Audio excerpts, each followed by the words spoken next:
Even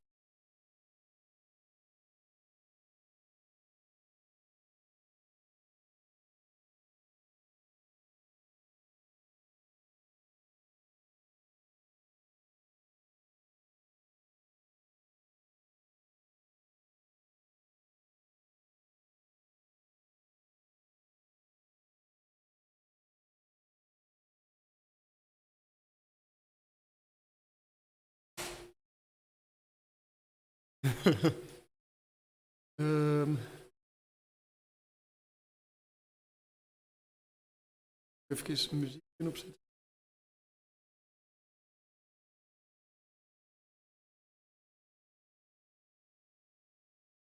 Dat is wel speciale muziek. Want dat is zonder dat je de royalties op moet betalen. Dus dat is zo. Algemene muziek. Ja, zo'n liedje dat je het herkent, maar dat je zegt, het ritme klopt niet echt of zo.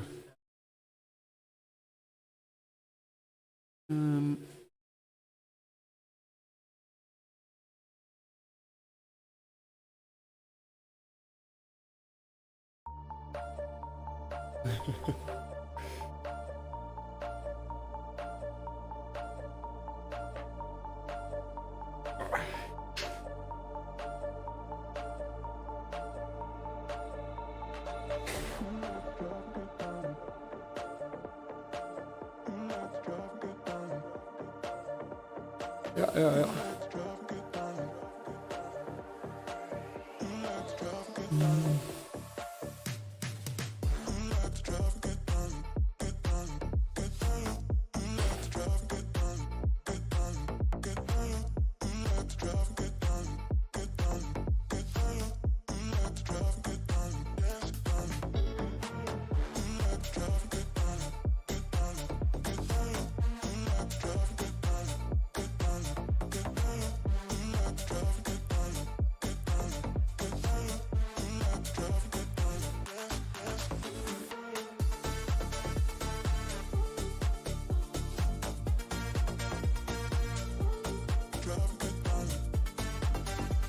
Hello from New York. We're in Belgium. What time is it now in New York? It's in the morning, I guess. I just had a good session outside. About 2 hours 30 with some hills all out. And I have Nikolas Maes joining me for this live session. Nikolas is the sports director of Lotto Soudal. And he is mainly focused on the Flanders Classics, and that's also my main focus. So we work a lot together.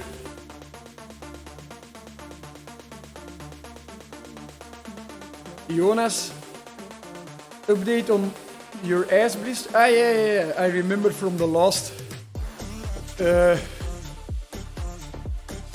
live session that you had some blisters. Good luck with that. Don't forget your chamois cream.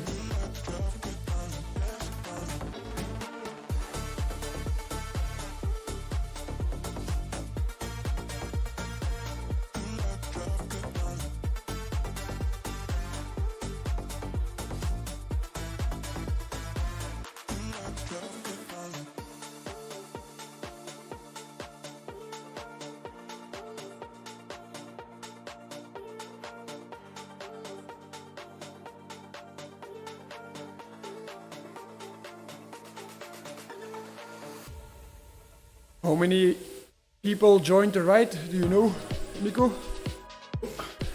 Check.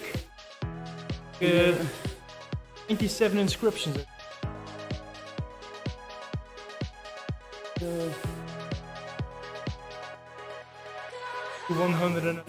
102.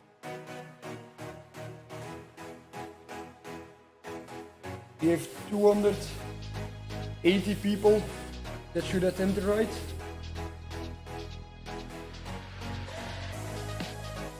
Very international.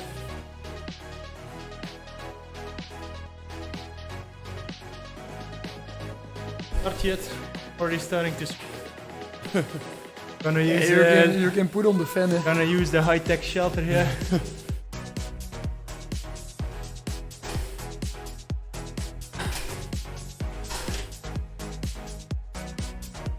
I hope I'm in a better shape than Nikolas, but I had a hard ride already.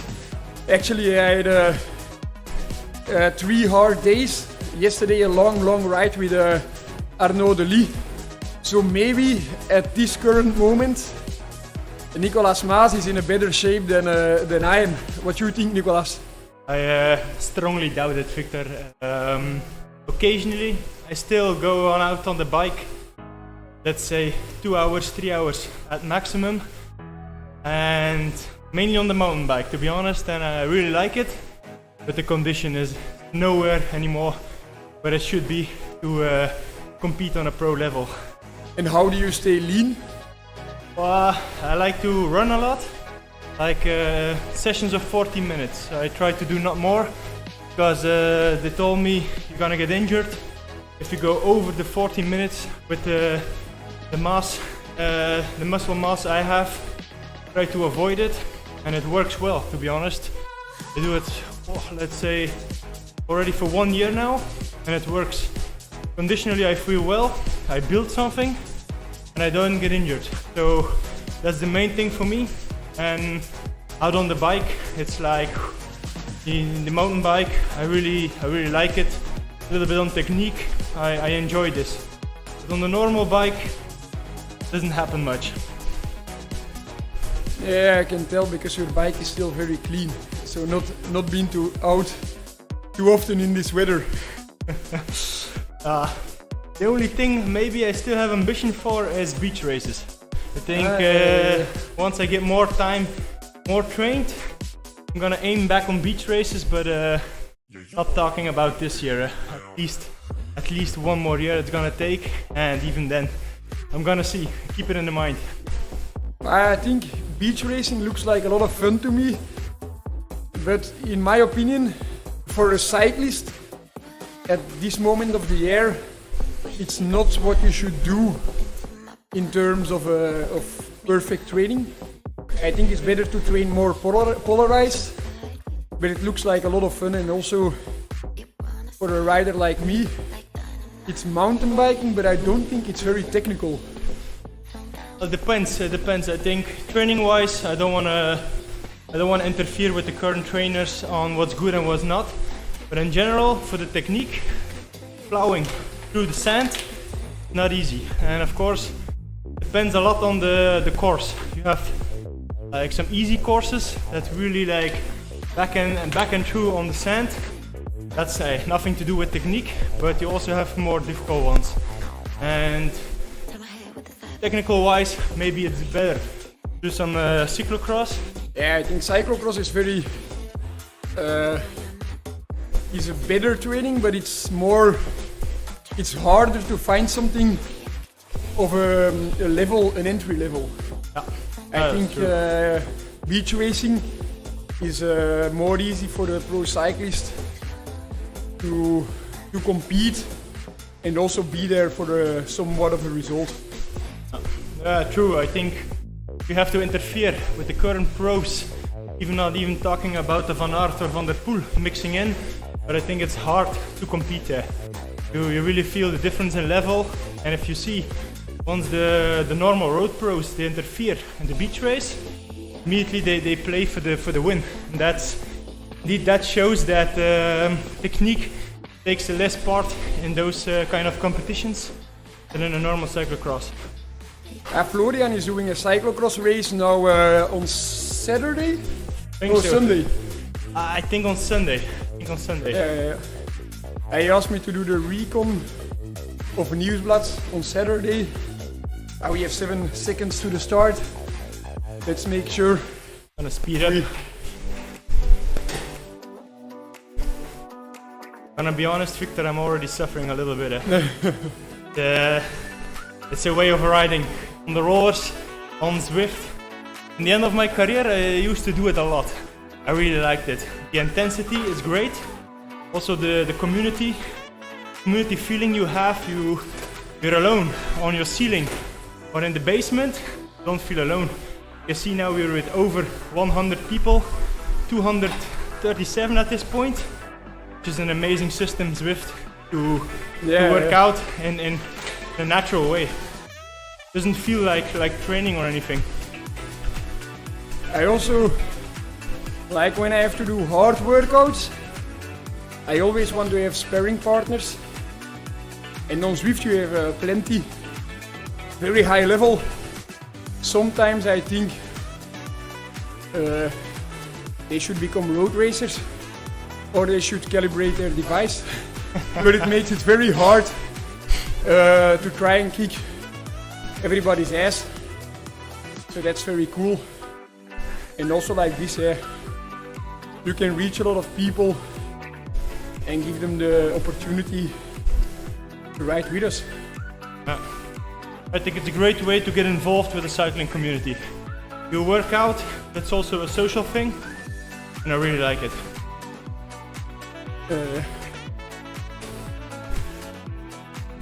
When is Zwift sponsoring the team? I think Zwift is sponsoring the cycling community already a lot with the opportunities they give to the people to join Zwift riders. And also, I think now a little bit less, but back in the days when Zwift was starting up, everybody received a tax, a big screen with an Apple TV, just like Nikolas is still using the screen, but still for Zwift or... has a different purpose for the moment, but let's say if I want to, I'm back online. I will start the season again in Nieuwsblad. No competition in advance, just let's say a cold start. Where will you start the season, Niko? Normally I will start Marseillaise, Bessèges, the classic team, and then we're gonna join you in the omloop, of course. So, let's say the real showdown, the real eyes will be aimed on opening weekend, omloop Nieuwsblad, combined with Kuurne. I think especially in Kuurne, we have a good shot with Arnaud. I think last year we did second with Caleb. Yeah, correct. Correct. We should have done second in both races, but it only was in Kuurne. Probably I won't compete in Kuurne. Save the legs for Tuesday this, Saman. But my main focus is Nieuwsblad. Unfortunately, it is not passing my doorstep this year. The finish is just a little bit different. You know the finish, Niko? Not yet. Still It's need just- to look into detail. You remember when you approach Ninove at about 2k to go? You go left and it's up for about 400 meters. Oh yeah, There's the finish. okay, surprisingly. So it makes it also shorter from Bosberg. Yeah, that's nice. That's nice. Could be interesting. Yeah. But again, it's a finish which is very important to position. Eh? The corner there is very fast. Yeah. And if you're strong, you can make up a few spots more than with the finish that used to be. But if a good rider is taking the corner in third or second position, you won't see him back. I think with omloop, it's always a case with the wind. The whole day wind in the back or the whole day headwind makes a huge difference in the results. I think the last editions were mainly headwind, but still we got some nice racing, of course. It remains one of the toughest classics, I think. But if you're gonna have one day, it's gonna be the whole day crosswind. That's gonna be an amazing race to watch.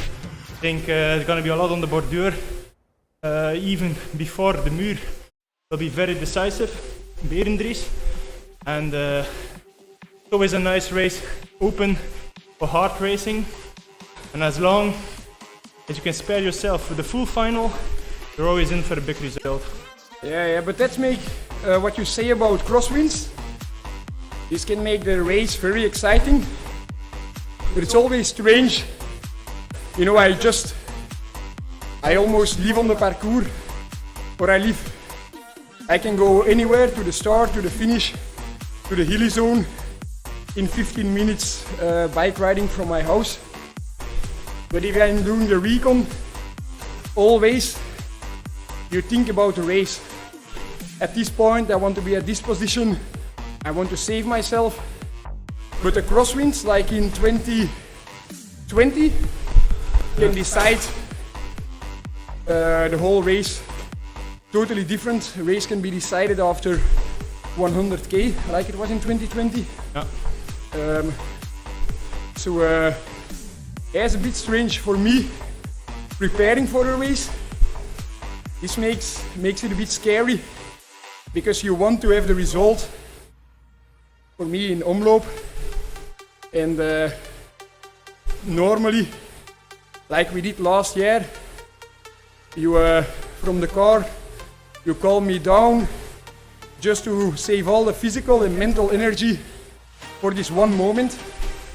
And I think with Molenberg again included, this will be the moment. Yeah.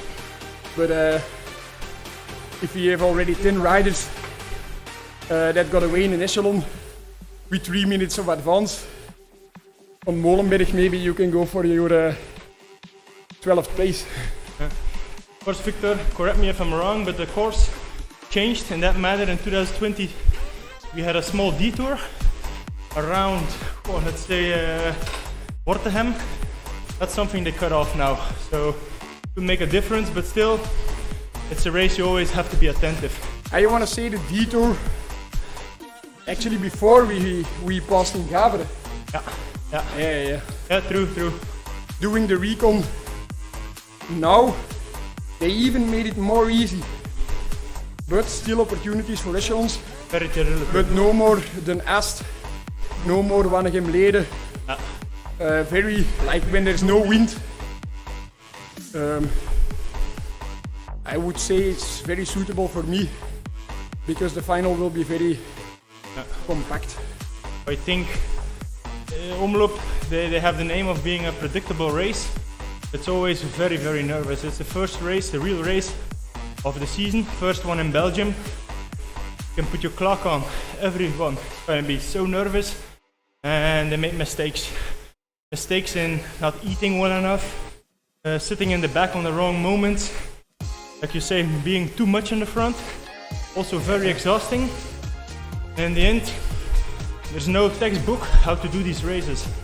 And as long as you pay full attention to the hilly sections, that's the half of the job. But of course, everyone, like literally everyone of the participants know at what point they have to be in front. So that's maybe the hardest thing.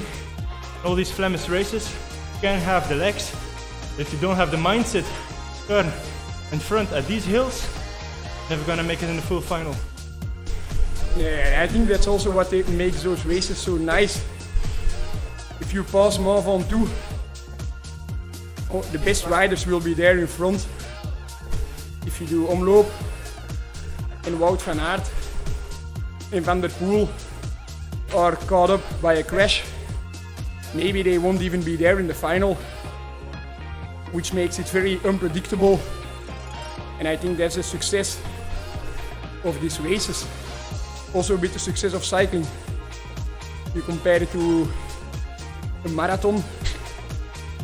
If you see a starting list of the marathon, you know you cannot make a lot of money with gambling on it, because everybody is putting his money on the same 3 people.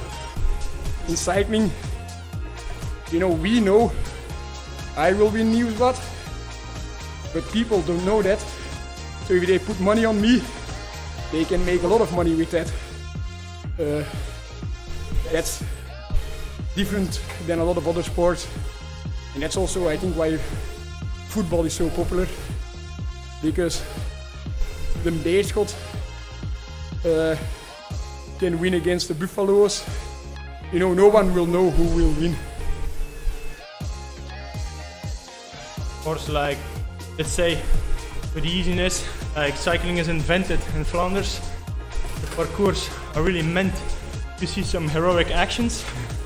Like you say, it's quite unpredictable to say who's gonna win hard races. You're always gonna have the top favorites, but still, it's open for anyone. And even, that's not hoping on it, but if you have a hard crash, 2 favorites are involved, hit it back in the race, it changes the whole race. From tactic-wise, as for a result, it's all open for anyone, and I think that makes it really attractive going into those races. Yeah. Exciting. I have to admit, Victor, slightly suffering here. Are you still in the first group? Damn right I am. You're totally in front. Position 26, and I'm suffering. I forgot how valuable these trainings are. Told me it's gonna be a social easy ride.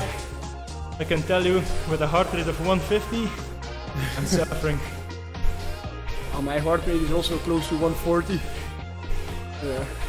That's from I always wonder how those other people feel, because sometimes they're still chatting at moments that, you know, I'm almost not able to chat, and I'm a pro cyclist. There was a question about what you would eat on a 1 hour social ride. Sugar. I think if you load your carbs in advance, it's not really needed to eat. But I just had a hard ride before, so I'm a bit glycogen depleted already, and I don't want to disturb my recovery too much at this moment, so I have carbs. And Niko is a sports director, so he's allowed to have carbs. Need a little bit sugar. Like you say, Victor, for 1 hour ride should be enough if you had a healthy meal this noon. Still, like I said, quite suffering here. Sugar, fluid one, is always gonna help me.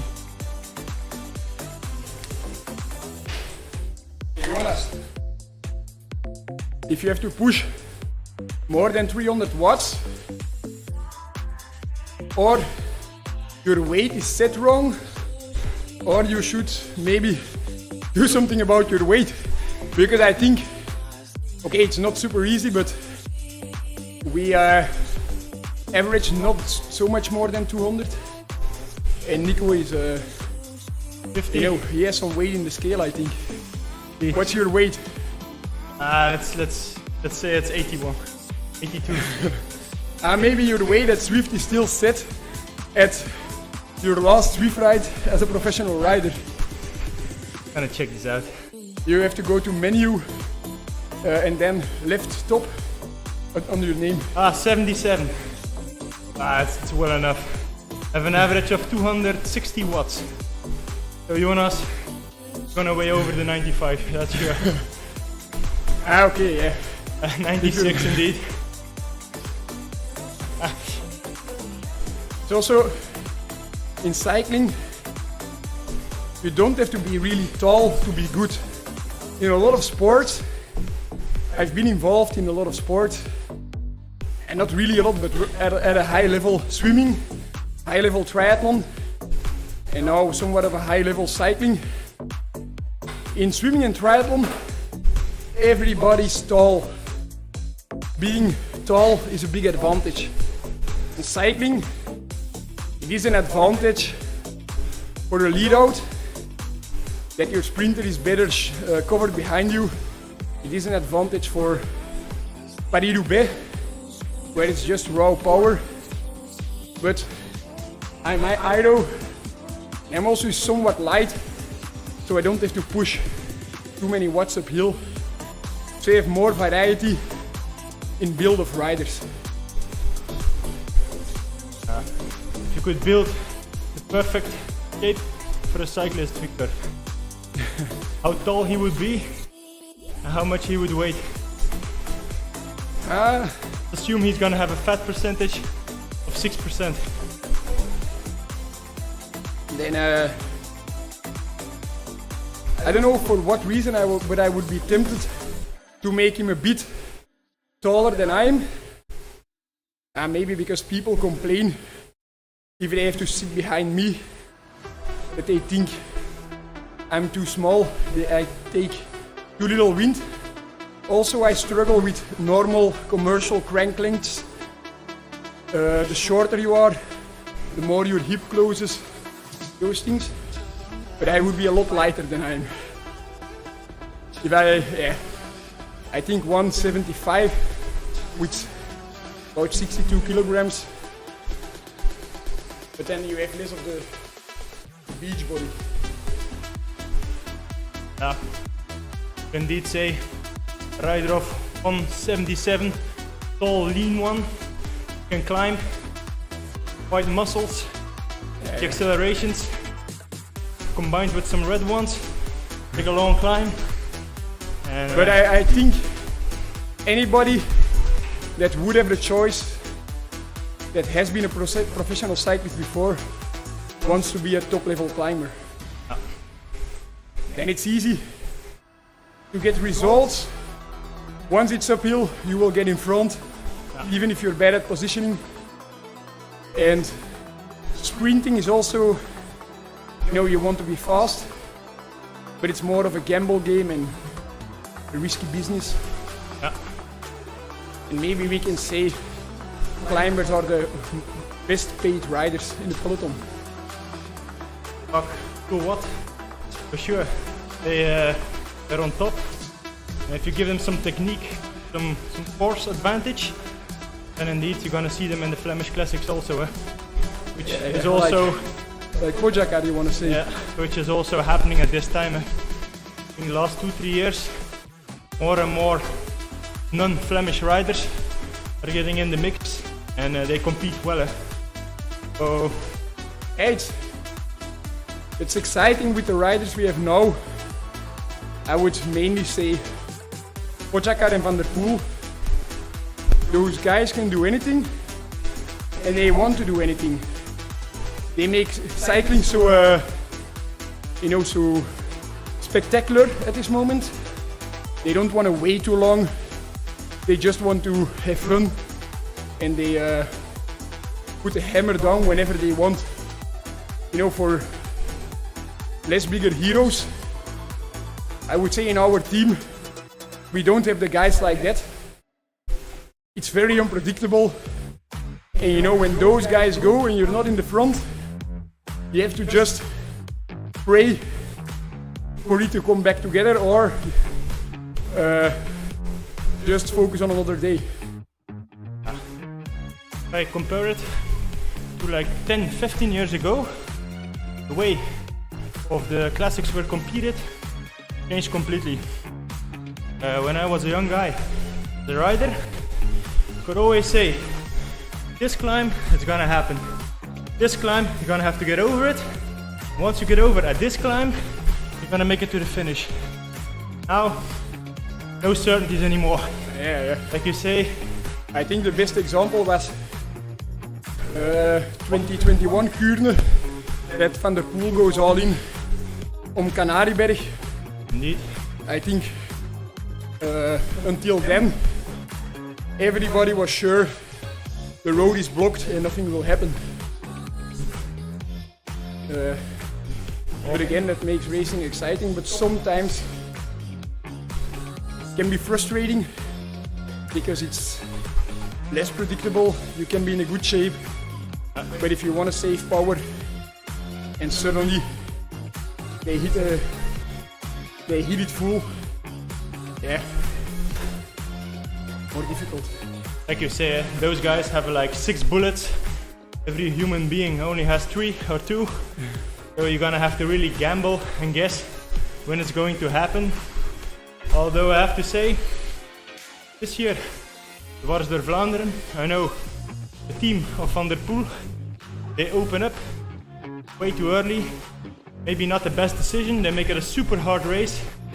And the end of the day, it's in our favor, or well, let's say it's not always smart to open up anywhere, everywhere to make it a hard race. In the end of the day, best riders came up in front.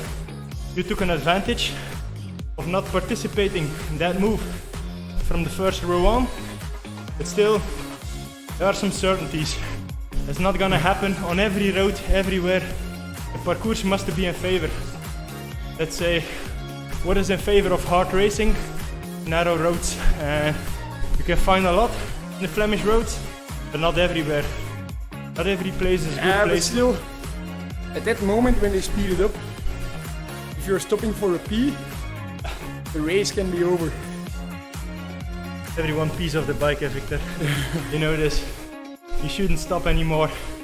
2022, you don't stop anymore during the race. You pee off your bike. Like a basic rule we have to implement. Yeah, but some riders can't do it. Eh? Can Caleb pee from the bike? I think so. Not saying he's gonna do it much. Or Phil? I know there's one big rider in the team, but I don't know. I think it's Caleb that really struggles with no, I'm mistaken. When I was with Quebeca, Nizzolo, he was not at all able to pee from the bike. He was not at all able to pee where there are other people. So he always had to stop on his own. We couldn't be around him because then he got stressed. And sometimes he was almost out of the caravan, which gave a lot of stress to the sports directors. That's a super big risk. I remember, I think last winter we started to train on it. On training camp, I told the young guys to train on two things. Putting on a jacket while going full, and secondly, pee off the bike. And the first one you can work on, train on, but peeing on the bike is something you have to be able to do. Let's not say in a mountain stage race, it's not a real problem. You want to compete in the classics, even if it's only to save energy, you need to be able to pee off the bike.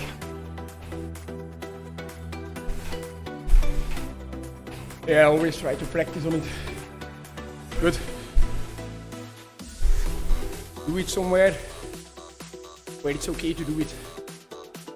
Actually, it's an illegal practice, I think. You're gonna just pee on the bike. Gonna have to do it on Zwift, Victor. And a bit. I also practice on Zwift. But then I shut down the camera. Team training camp. 9th of January, the 20th. Region Alpe.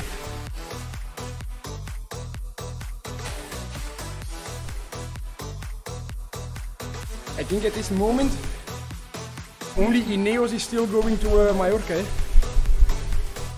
Not sure, we used to do it. They were there now. Long time. Now we don't do it anymore. I think I really like the island, but it's just too slippery. It's like if you're there, training uphill really helps your performance level, but taking some descents at a controlled high speed also makes you feel more comfortable if you have descents coming up in the race. But you know, in Mallorca, you just can't do that because there are so many extremely slippery spots that you don't take the risk. The last training camp I did as a pro in Mallorca, went down, got a gap, the chin, I think stitches. I remember, yeah. Since then, not so a fan anymore of going full in Mallorca. And there are a lot of guys with me. Super nice island, super nice to train on, especially in the summer, 35 degrees. But in the winter, I'm a little bit scared. And a lot of riders with me. I know once, I don't think you were there, we did Mallorca challenge and Tim Welles asked us to pull like at the seaside there, where it's going like this. You know, Tim always wants the team to pull, but that was really a good move. At some moment, we just were only 5 riders left, including me and Tim. And I was already pulling for an hour, but not full gas, but just due to all the slippery corners. It was so hard to sit around 10th position already.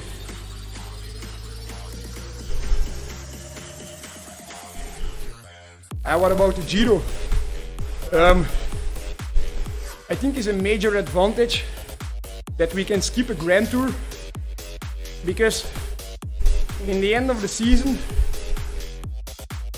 like not in the end of the season, I would say once the Giro starts and all the classics, Flanders and Wallon classics are over, from that moment the struggle starts to find 100% fit and 100% motivate riders in every single race. And if you can skip the Giro, you really save a lot of riders, and this will help this problem a lot. What Grand Tours did Alpecin do last year? All of them? Alpecin. Alpecin, no. So, hey, correct me if I'm wrong. I'm not 100% sure, but let's say for us now, I think it's an advantage. Because say we have a 26 rider squad. If we do it well, we focus well, we can perform in a lot of races. I'm not sure Giro combined with the Tour and the Vuelta we can deal with. I have to be honest, our climbing ability of the team, we have some good climbers, not broad enough selection to cover every race. We're gonna see if it works out. Now, full team is convinced, like by skipping the Giro, with all the respect, is the best way you can approach the new season. Of course, a few riders that were disappointed, they didn't do it, but all of them, they quite understand the why and choice of not going there.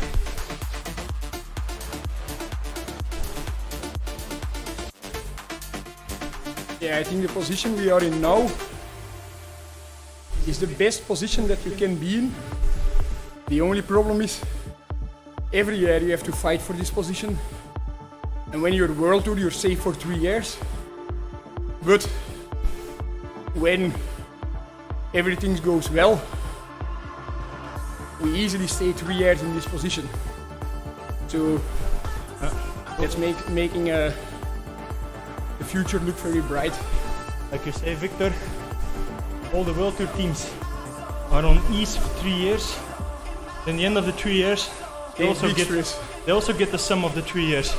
So it doesn't make sense of just doing whatever you want to the first 2 years, then seeing the last year, they're in a kind of a pickle here. You can focus each year with the sub goals, each year make sure we're in the first 2. It's very motivational. And I have to say, it stood out to me how motivated the team was with the point system at the point that it really mattered. Like let's say May, June, August, September maybe even. You could feel in the team the motivation was super high. Yeah. And all had to do with the extra goal of going for the results with the points. With the points, it's like more symbolic, it's like more performing at the fullest to show as a team that you're really a team, not going to a race just to race. Like honestly, you can see sometimes with a team, they go to the race, but half of them is not committed to go all out. The other half thinks, why the hell am I here? But us guys, in all these races that we knew up front that we can do something, we had a super high motivation. That super high motivation makes our team very attractive for other riders. Everyone could feel it, could smell it. They are really a motivated all-out team. Even had the me for the we around it. And I think in general in all these races we made some good commercial for us inside of the peloton. Even me, but also the riders itself, got a lot of good criticism like the way that we were racing in the last year, completely different with the years before. I think that's the goal we need to maintain for the next 2 years. New style of racing, maintaining. If you like afterwards, if you look back on it, we didn't make the World Tour spot. If you would have been sure this wouldn't happen, would you have made up a different plan? No, or should we? I think in the end, did what we had to do. We have the selection for the classic types of races, and we went full there. We have you, we have Arnaud, we have a good Ewan for all those sprints, and that's our identity. We aimed for that. This is what we had to do.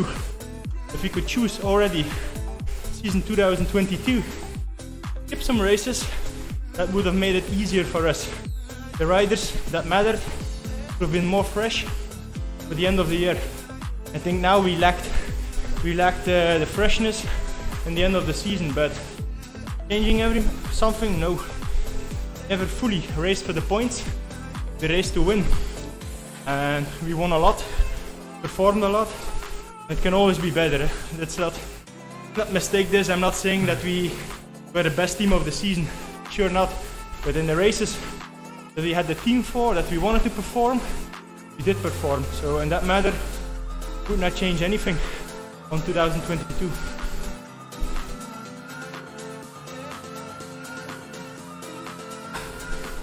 What about Arnaud Delis? What will be his focus in the coming season? When is Arnaud Delis going to try and win the Champs-Élysées? When will he try and win a super classic like Milan-San Remo? Or when do you think he's ready for that? Well, let's say boy, because the boy is only 20 years old. He competed this year in a normal Neo program. The only difference is he outperformed at his program so big that everyone started to talk about, hey, this guy, he shouldn't be in these small races, he needs to do big races. But if you're honest, a guy of 20 years old, this is a program for a Neo.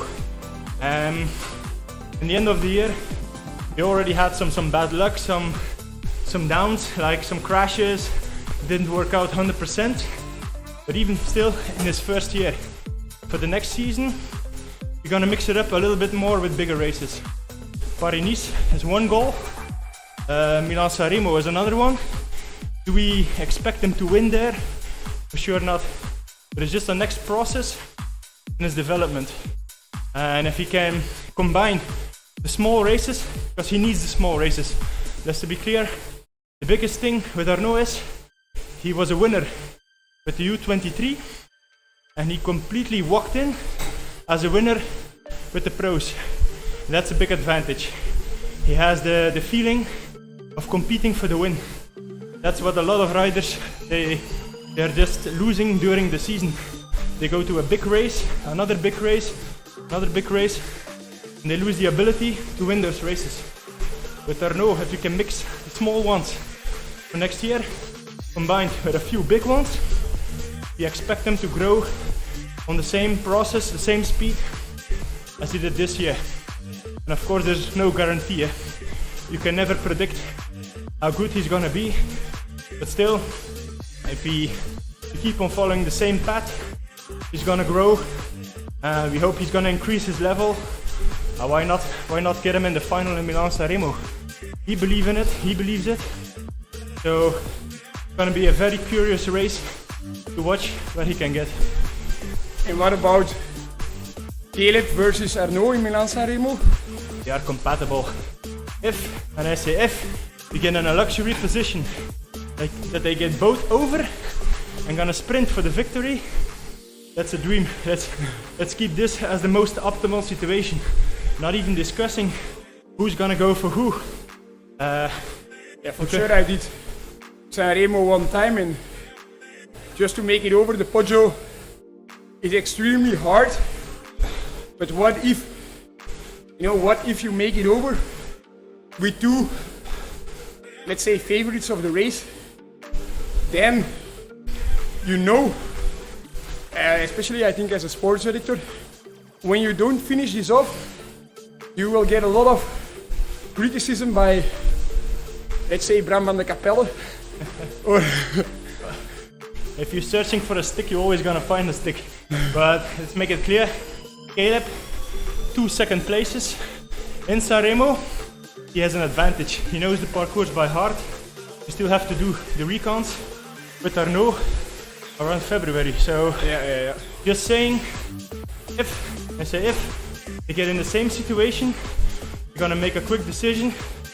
But let's start the fact that we want to get as much as the riders over the Poggio, because also counting on guys like Jasper de Buist to be there. But it gets harder and harder. I only did it once, but watching it on television, you know, they go so much, you know, like when Van der Poel goes or Pogacar goes, those are different bullets than in the past. In the past you had more like still some kind of a trust that everything will come back together. Well, I'd say the firm tempo they did in the past to make it split is now the same tempo that they start riding sprinters to get over it. So if you can add some pace on this one, then you're automatically a strong rider. Then you're gonna get guys like Van Aert and Van der Poel and Pogacar on the first line. But it's always a tricky one, getting back in the descent or not. For sure, one thing is sure, it doesn't get easier for the sprinters. It gets harder and harder each year. And if I see the values and the numbers that our guys are pushing, 10 years ago, they went loosely over the Poggio. Now it's just making or not making it. So it's sometimes I wonder if that's really the case. Do we really go harder? If I look to my values about 10 years ago, you know, I would have been a climber with what I push now. But sometimes I just think maybe it's just the offset of calibration, like power meters might read higher nowadays, something like that. But it's almost too hard to believe that sprinters would be there with the last 20 riders 10 years ago in a mountain stage. Of course, a one-day race you cannot compare to a stage race. It's different. For a classic type, for a sprinting type, just different. If you're fresh as a climber, you can do a lot more. As a classic rider, you can do a lot more. But I think if you're gonna look at it time-wise, you cannot compare it in time, because obviously the rims are getting better, faster, the frames stiffer, lighter. So comparing time is useless. If we look at just the raw numbers, the wattage they push, you can see they're getting better and better. And I think it's more a thing that, like, from a young age on, you start to train more focused, more specific, for sure better. There's getting a higher level out of the same body of, let's say, 2010. And it's also, when I started as a pro, it was not at all strange to struggle to make any top 100 result in any race. It was normal. Now when you're a good under 23 rider, people think it's normal that you come to the pros and you get results straight away. And it also happens like that. You know, if you're a good climber under 23, come to the pros and you're there, which means that I think the difference we notice in pro cycling is even bigger under 23. It's when I could hold like 360 watts for 20 minutes in a race.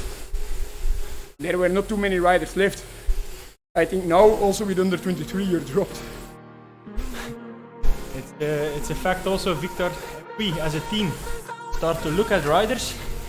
We see a U23 rider as a neo-pro. We look at juniors as they're like U23. They just all moved up 2 or 3 years in values that you already have to prospect a young guy of 17, 18 years as he's like a 30-year-old U23 rider. So it moves up, it goes so fast. And on the other side also, we now see a rider of 35 years old. You can never imagine like, oh, he's gonna still perform year after year. It's the sadly truth that we see now riders of 30 as a rider of 34.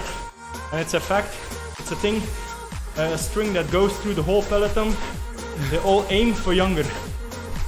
Some kind of way, younger is better. I'm not gonna say that's always true. You have the experience, you have the load in the body after year, and now sometimes you pick up a fresh guy. Also saw on the screen about the Zwift kids. I think these riders these days, as a young rider, they can be so strong if they don't have it in them to make sure they're pushing through the peloton, that they have what it takes to finish up at the bottom of the climb. And then you can easily push 30-40 watts more than another guy. It's not gonna be in your advantage because you're gonna be in the back braking.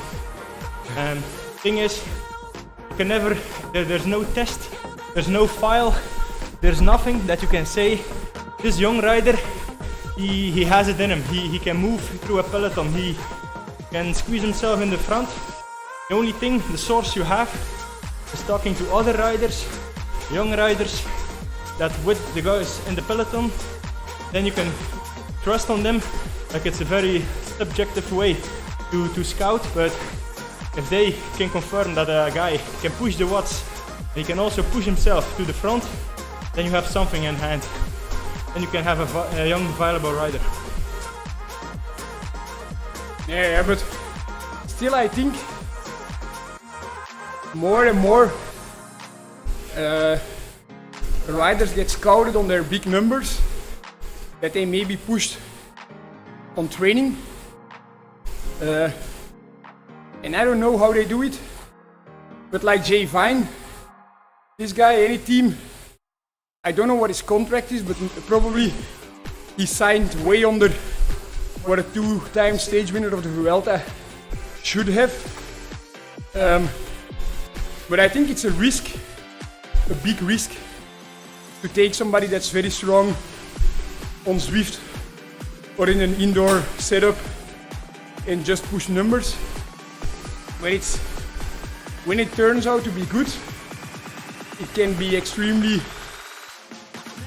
beneficial. I think it's a justified investment. If you can push the numbers, that's one. You can add then the technique. You have a complete rider. You have a rider that can push through the peloton but can't figure out the numbers. Yeah. You're never gonna make it. So I think it's at the age of 20, if you can push the numbers, it's more likely to learn how to make it your way in the peloton. It will be hard to get good at it, but it's likely to happen. And it might take years, but the other way around, when you're very good in the peloton and you don't have any numbers at all at the age of 20, you know, that would be a miracle to change that. That's more like, you know, even like Nikolas now, he's not riding the bike often, but he can still easily sit on 200 watts for an hour and talk. That's just because he's a born cyclist. Not anybody can do that.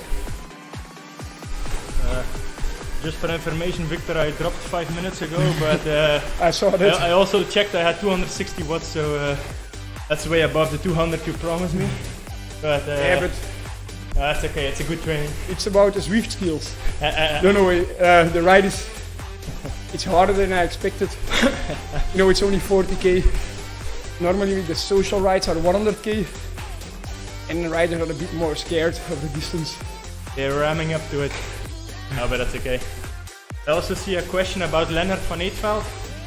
I think with Lennart we have a very interesting rider in the team now.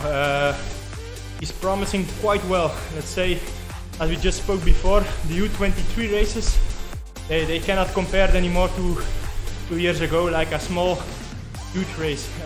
You can already see the talents that are moving up there. You can also see like every big race of the U23, like 5-6 scouting teams that come to see and come to look for talents. So with Lennart and the team, we're not gonna put too much pressure on him. We don't wanna stress him out by putting out predictions. But still, if I see his numbers, what he's capable of, he can ride a bike. We know this, and I think we expect something of him. Let's not put pressure on him, but we have a few guys in the team we really look into, and it's something that we like to do. Gamble on the young guys, invest in the young guys, because in the end, that's a little bit what the team stands for. We want to set a bar with the good riders, but also the new young guys grow in our system, and close them, keep them with us the next years. So that's the future of our team, of course. So with Lennart, I hope. It's also with these youngsters. It used to be that sometimes you had a young rider and he had these big numbers, and then you said, yeah, I want to see this in real life. But now we know in advance, if we go to training camp, they will drop us. They will drop us whenever they want. I think mainly it is because after being a professional for several years, you know training camp is meant for training and not for to perform. But when you're a neo-pro, of course you want to prove yourself against your new, older teammates that have already some results. So you want to step up and show yourself. But you know they will hurt you a lot. And if you are around in the peloton for a bit longer, you know, you're a bit proud yourself. So you don't want to get dropped every single time. Makes it hard life of a cyclist. It's also a fact with the young guys, they don't have the long build-up fatigue of doing pro races. I think that's something you see. The 19-year-old kid, you're gonna take him on training, and if you talk about explosivity, a very big chance he's gonna beat you. He does shorter races, the muscles are more fresh, more let's say like ready to perform. And if you see an older rider, I'm gonna put a year on, like 34, 36-year-old rider, he's like a little bit worn out. We talk about explosivity. It's strong at the end of the day after 5-6 hours, because that's what they do, the long, hard, tough rides. But in short explosivity, I'm quite sure that I'm even today I'm more explosive today than I was in my last year. Yeah? I'm quite sure. I think a good example is Thomas Gent.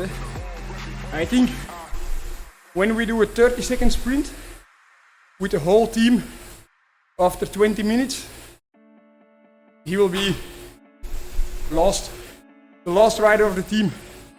But if we go for a 160k ride, 3,400 altitude meters, he will ride a pace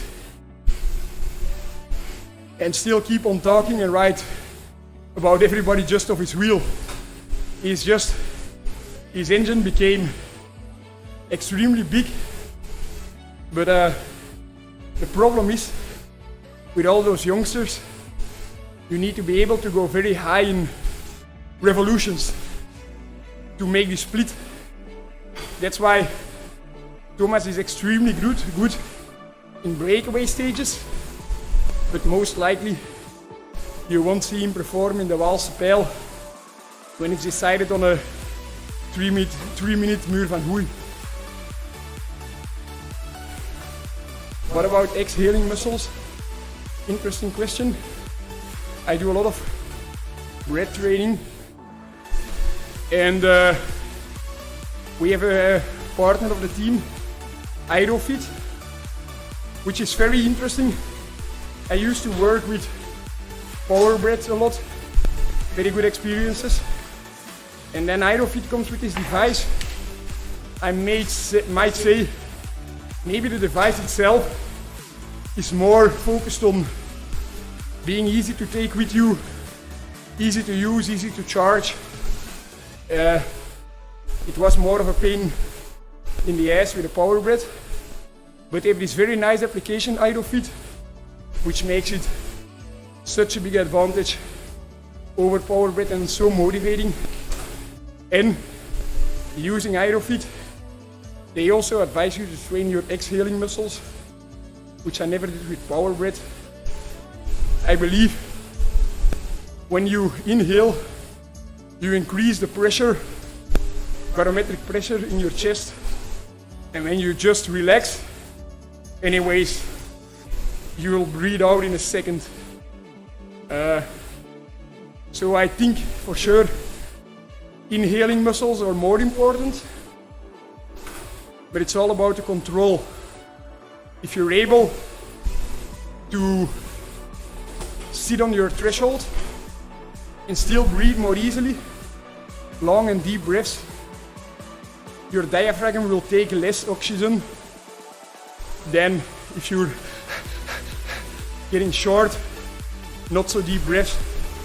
And if there's going more oxygen to your diaphragm than to your legs, your performance will most likely be over in a few minutes, or you have to go to a lower level of performance. But anyways, breathing is a good training. I do it often. I think Nikolas also used to do it often in his career. Yeah. It's about awareness, but in the end, I would say it's a gain, but somewhere in between a gain and a marginal gain. If you want to ride fast with the bike, get on your bike. 20,000 kilometers a year, and you'll ride fast anyways.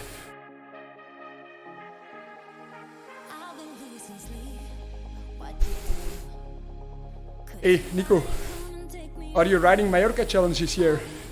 Yes, we are. Yes, we are. But I think you are riding in the car. No, I'm not doing it, but the team does it. We're going with a quite firm selection there, and a quite interesting race. It's a five times one day race, but makes it quite attractive. You can go one day all in, you get the result, It turns out wrong, you're gonna start from squat again the day afterwards. That makes it a very nice race. Also the parcours, like we said, the hilly zone is very attractive, kind of dangerous in the downhills, but still, I love the island and the team loves it in the same way. We're gonna compete there for sure. Hoping for a win. We don't have Team Welles anymore in the team, so that's one victory less. I think the last, I don't know how many years, but he always won at least one stage. Quite impressive. Like when Team Welles comes out of a big block of training, he's always performing very, very well. I'm actually quite curious to see how he will perform in UAE, because it will be totally different. He will not be the guy in the team anymore. We'll have to listen more and fit in the structure.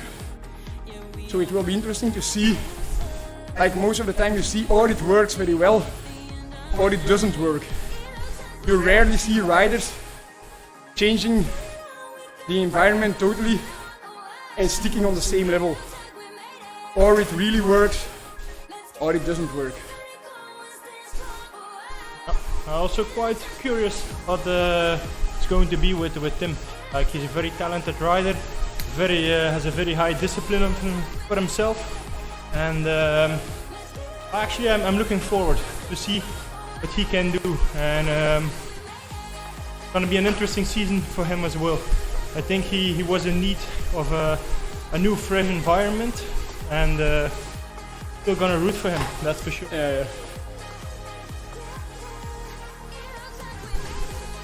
Good pedaling technique. That's special about cycling. Of course you can improve your pedal technique, but next to that it's also proven that the way you can perform or increase your cycling efficiency is extremely marginal. If let's say a student of 18 years old goes on a bike, didn't have too much beers the night before, probably he's in between 1% of efficiency with me. It's just like that. In cycling you can't really improve your efficiency a lot. That's also why it's so fun for people to go out and ride a bike. Because if you just do a lot of mileage on the bike, you will get to a decent level. Compared to an extreme example is swimming. You can be 50 years old, swim for 1 month, and suddenly go for an easy 4K swim. If you don't have the technique, you struggle. In cycling, technique is a very, very small part of the sport, and even it's proven if you lower your seat with 3 centimeters, your back might hurt, but in the end, if you do a test in the lab, your numbers will be in between 1% the same, which is totally different in any other sport. Oh, I made it to the finish, 50th place, uphill finish. You know what's waiting for you, Niko? Cramps? I don't know how you feel, but I have 225 watts. 225, now I'm balancing on 233. You lowered the power a lot. Yeah. I went to 180, 200. I was still, I thought it's 1K back, but no. still 2.8. Yeah, on Zwift, if you lose the group, yeah, it's. I think it's the same as in real life, but just in real life we're so used to. We have a group ride with a lot of riders. We call it a race, and then there is a caravan behind with a lot of cars. And if you stop for a pee, you just can get back to the group in between the cars. And sometimes, really sometimes, we just fake that we have to go for the bottle, and you can recover a bit in between the cars. But that only works when the race is not really on. Once the race is on, sometimes if you need a bottle, you can make it back. The race is on, all the riders you see in between the cars are out of luxury. Eh? They never come back anymore. Sometimes, really sometimes you can take profit of it, but it's rarely that it would influence the top 20 of the race. But sometimes you see riders trying to make a top 50 result by sitting in the car in smart moments. But I don't think this will change a lot in your career. I think the only last smart move that remains is in a local lap on the tough climb, starting in the front, dropping somewhere in the middle that you don't lose feeling with the front, and the downhill moving up again to the front. I think next to that, there's not much cheating anymore. It's only on a few heels. Often when you're on the elastic band after, it wasn't worth it. But often you think during the climb, it might be worth it. And then afterwards you think, could have known better. But that's when you are very tired. About the altitude simulation camp. This year we will be there with 5 riders, I think. So we're upping the game. We saw it had good results. And we have Andreas Kroon, Sylvain Moniquet, Vermeers and Frison. All the riders really want to do it and do it. And let's hope for good results. Group is catching up with you? Yeah, I'm getting in a big group, making some speed again, going in the last K. That's what I love about this Zwift. You can drag like hell, and these races are also like quite epic. It's a nice thing.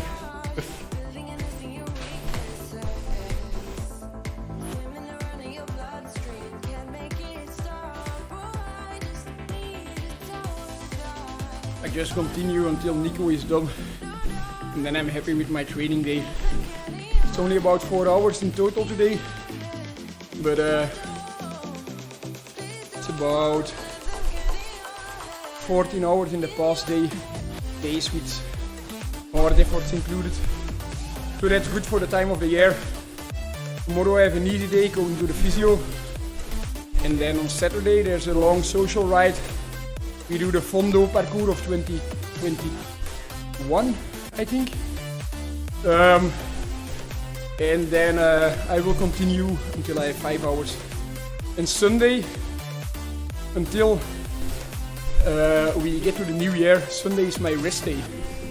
I take Sunday off, and it comes in very well with Christmas now.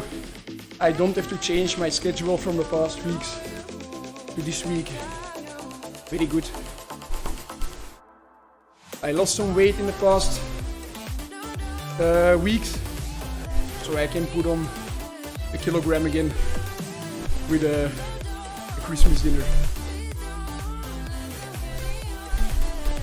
I don't know what Nikolas thinks about that. That's good, that's good. I think I also see Monique his name. Same thing, in the same category as Lennart van Eetveld. Young, very motivated, talented rider. He actually goes also with Victor on altitude. So he's one of the 5. And I think we also have a kind of high hope for him, but he's can performing in 2023. So, he's very good in a very good climber, but his positioning needs to be better. Yeah. And I think, but anyways, I'll try to help him with that, because I'm not at all good in handling the bike in the peloton. I would say I'm not natural at it, but because of being a pro cyclist, you get forced to find your way into the peloton. And that's why I think anybody that really wants it can learn it. It's also what Nikolas says in the ear, in the communication.